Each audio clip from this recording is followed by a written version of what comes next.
और अगर किसी ने बदमाशी करने का प्रयास किया, किसी बेटी को छेड़ने का प्रयास किया, किसी की इज्जत पे हाथ डालने का प्रयास किया या कहीं चोरी डकैती करने का प्रयास किया,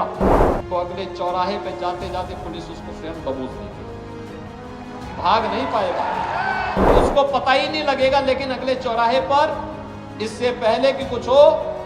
तब तक राम नाम सत्य है की बात सामने आ जाएगी।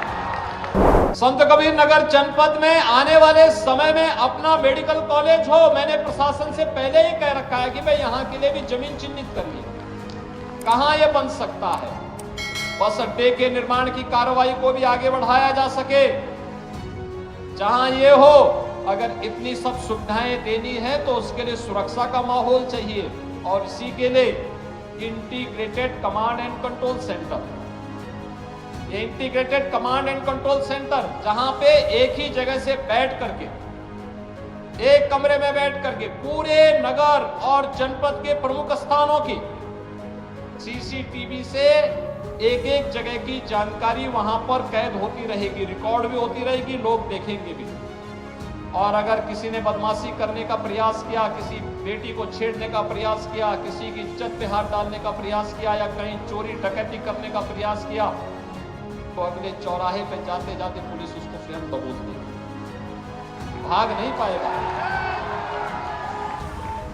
वो भाग नहीं पाएगा। एक जगह से सब कुछ वहीं से उसको पता ही नहीं लगेगा। लेकिन अगले चौराहे पर इससे पहले कि कुछ हो तब तक राम नाम सत्य है की बात सामने आ जाएगी। ये कमांड एंड कंट्रोल सेंटर एक तो सुरक्षा का बेहतर माहौल देगा, और दूसरा ट्रैफिक मैनेजमेंट के लिए, ट्रैफिक की व्यवस्था कहां पे जाम है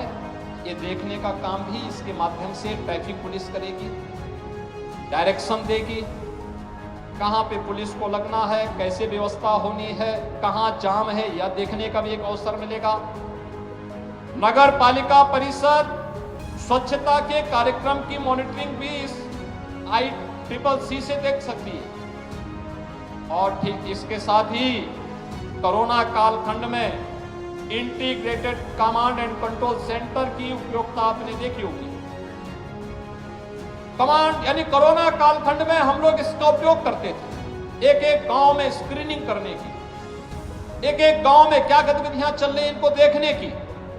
हॉस्पिटल की व्यवस्था को संचालन करने की, वैक्सीनेशन के कार्यक्रम की, सैनिटाइजेशन के कार्यक्रम की और तमाम अन्य कार्यक्रमों को हम लोग लेकर के चलते थे। और आज ये सभी कार्यक्रम यहां पर मुझे बहुत अच्छा लगा कि संत कबीर नगर जनपद ने भी अपना ICCC बना दिया है और उसको व्यवस्थित तरीके से आगे बढ़ाने के लिए कार्य किया है। मैं इसके लिए यहाँ के जनप्रतिनिधियों को भी धन्यवाद दूंगा कि इन्होंने अपनी निधि का उपयोग भी ICCC बनाने में किया, और उसका परिणाम है कि एक सुरक्षित खलीलाबाद, सुरक्षित मगहर, सुरक्षित संत कबीर नगर, उनके प्रयासों से आज यहाँ पे प्रशासन और शासन की योजना का लाभ यहाँ पर उसके माध्यम से लोगों को प्राप्त होगा।